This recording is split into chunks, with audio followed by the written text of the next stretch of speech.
May mga lihim ka bang gustong sabihin? O mga sikretong gusto mong aminin? Halika't ating pag-usapan sa Main Confessions. Dear DJ Main, itago mo na lang ako sa pangalang Jen ng Pasig. 35 years old, may asawa at may 4 na anak.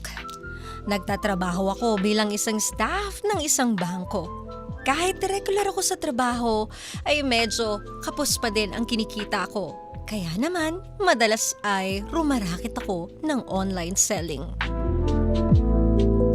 Nagbibenta ako ng kung ano-ano. Madalas ay mga beauty products ang aking paninda. Madali kasi siyang ibenta ng pautang dito sa lugar namin. Buti na lang at madiskarte ako, kaya nabibigay ko pa din ang pangangailangan ng mga anak ko. Kasal ako sa asawa ko, DJ Main. Tawagin na lang natin siyang Greg. Forklift operator si Greg sa isang warehouse dito sa Pasig. Nakilala ko siya sa dati kong trabaho. Mabait naman si Greg at tanggap niya ang sitwasyon ko. May 2 anak kasi ako sa una kong asawa, DJ Main. Parehong nasa high school na ang mga una kong mga anak. Tanggap na tanggap sila ni Greg, kasundo din ng mga anak ko. Kaya naman pumayag agad ako nang mag-iya siyang magpakasal. Akala ko noon wala nang pag-asa kapag single mother ka. Pero pinatunayan ni Greg na hindi pala. Lumipas sa mga panahon ay nagkaroon din kami ng sariling mga anak. 2 ang naging bunga ng aming pagmamahalan. Masipag si Greg sa kanyang trabaho, kaya masasabi kong good provider din siya. Pero sadyang may mga bagay na hindi mo maipapaliwanag, DJ Main. Parang unti-unti siyang nawala habang nasa harap ko lang. Simula nang malulong siya sa mobile games ay dumadalang ang kanyang paglalambing. Dati kahit pagod sa trabaho ay uuwi siyang may yakap at halik. Kung minsan pa nga, alam mo na, yung tipong kahit walang salita, nagkakaintindihan kami sa kama. Konting pisil sa likod, konting hagod sa balikat, diretso na agad ang ligaya sa kama. Pero ngayon, wala na. Ang naririnig ko sa gabi-gabi ay tunog ng cellphone niya. Kung minsan nga ay napapamura siya or nagtatrash talk sa mga kalaro niya. Wala na yung hawak niya sa bewang ko. Wala na yung titig niya na parang araw-araw ay gusto niya akong tikman. Wala na yung init na nagbibigay buhay sa relasyon namin. Hindi ko maipagkakaila, DJ Main. Tigang na ako. Tigang sa lambing. Tigang sa atensyon. Tigang sa pagkalinga na asawa ko na dapat siya ang nagbibigay. At doon nagsimula ang lahat.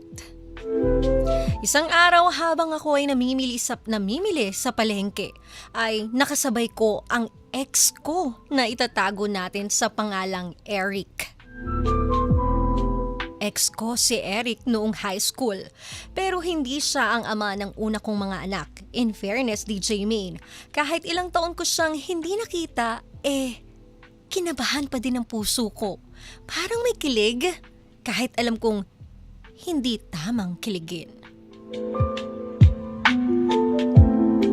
Nagtanong lang siya kung kamusta ako. Simple at walang mali siya, pero ako itong marupok. Ako itong gutom sa pansin at siya naman, hindi man lang nahirapang pasiglahin ang mundo ko ulit. Niyaya niya akong kumain sa isang parisan. Kamustahan lang dapat pero iba ang tinginan. Alam mo yung tingin na parang binabalatan ka kahit hindi ka hinahawakan? Yung tingin na matagal mo nang hindi nakuha sa asawa mo. Pagkatapos kumain ay nagiya siya sa dati naming tambayan. Gusto kong sumama pero nag-aalangan ako. Sana talaga tinapos ko na lang doon. Pero wala, hindi ko nagawa. Hanggang sa namalayan ko na lang na nakaangkas na ako sa kanyang motor. Parang bumalik lahat ang dati naming sigla. Sinasadya kong idikit ang dibdib ko sa likod niya. Para akong nagbibigay ng signal na sige, pwede na. Nagets naman ni Eric ang pahiwatig ko. Doon pa din tayo sa dati nating pinupuntahan ha? Sabi niya. Ikaw ang bahala. Sagot ko naman. Dinala niya ako sa motel na madalas naming puntahan. Doon sa may bandang Shaw Boulevard, yung katapat ng isang mall. Doon niya ako madalas biyakin noong kami pa. Ngayon, umaasa ako na muling aangkinin niya. Sinimulan namin sa marahang halikan hanggang sa unti-unti niya akong binalatan. Pumuwesto siya sa likod. Pagkatapos ay gumapang ang mga kamay niya papunta sa dibdib ko. Hinalikan ako sa batok. Damang-dama ko ang init ng paghinga niya sa tenga ko. Kakaiba ang kiliti at init ang naramdaman ko. Parang nabuhay ang matagal ko ng tigang na katawan. Sa gitna ng init ay biglang nag-ring ang cellphone ko. Tumatawag si Greg. Sumenyas ako kay Eric na ihinto muna ang ginagawa niya. Pero hindi niya ako tinigilan. Hanggang sa aksidente kong napindot ang answer button. Hello, love? Nasaan ka? Tanong ni Greg. May pinuntahan lang ako, mahal. Kanina pa kasi kita hinihintay eh. Magtatagal ka pa ba? Tanong niya. Bago ko pa siya nasagot, DJ Maine, ay biglang dinukot ni Eric ang hiyas ko. Napaungol ako ng mahina habang nilalaro ng gitnang daliri ni Eric ang pagkababae ko. Nang biglang magtanong si Greg, Love, ano yung naririnig ko? Nasaan ka ba talaga? Nandito lang ako sa bahay ni Kumare, Love. May pinakita lang siya sa akin na hindi pambatang video. Palusot ko sa kanya. Ganun ba? Sige. Antayin na lang kita dito sa bahay, ha? Okay, love. Mamaya na lang, ha? Sabay drop ng tawag sa cellphone. At yun na ang signal para magsalpukan kami ni Eric. Pinasok niya ako ng patalikod. Marahas at wala nang palikoy-ligoy. At may halong kikil ang bawat kadshot niya sa likod ko. Habang inaararo niya ako ay pinaharap niya ako sa salamin. Gusto ko ulit makita yung mukha mo habang nasasarapan ka. Gaya ng dati kong ginagawa sa'yo. Sige lang, Eric, basta huwag kang titigil, ha? Gagawin ko ang gusto mo. Matagal na akong tigang, Eric. Please lang, huwag mo akong bibitinin. Pabilis siya ng pabilis. Hanggang sa mapansin ko na parang sasabog na siya. Bigla niyang hinugot ang alaga niya at pinaharap ako sa kanya. Sa buong mukha ko ay isinabog niya ang kanyang katas. Mainit pero hindi nakakapasok. Napakasarap sa pakiramdam. Ito yung pakiramdam na matagal ko nang hindi na-experience sa asawa ko. Pagkatapos ng ginawa namin ay umuwi na ako. Pero bago ako umuwi, Nilinaw ko muna kay Eric na init lang ang nangyari. Na may asawa ko na hindi ko iiwan ang pamilya ko. Payag naman daw siya. Pwede ko daw siyang tawagan kung naghahanap ako ng init anytime.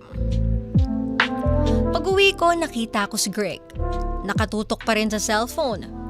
Ni hindi man lang napansin na iba na ang itsura ko.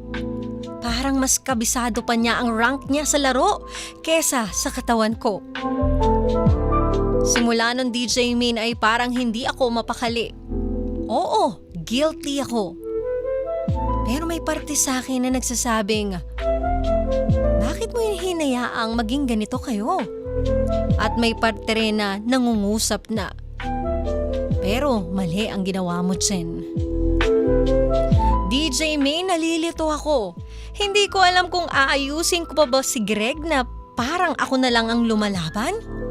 O tatanggapin kong matagal na niya akong iniwan emotionally? Dapat ko na ba siyang bitawan? Kailangan ko din bang umamin? Dapat ko bang kalimutan ang nangyari sa amin ni Eric kahit ako mismo ang naghanap ng init na matagal nang wala? Hindi ako proud sa nangyari, pero totoo ang nararamdaman ko. Payuhan mo naman ako kung ano ang dapat kong gawin, DJ Min. Nalilito na kasi ako. Maraming salamat po from Jen of Pasig City.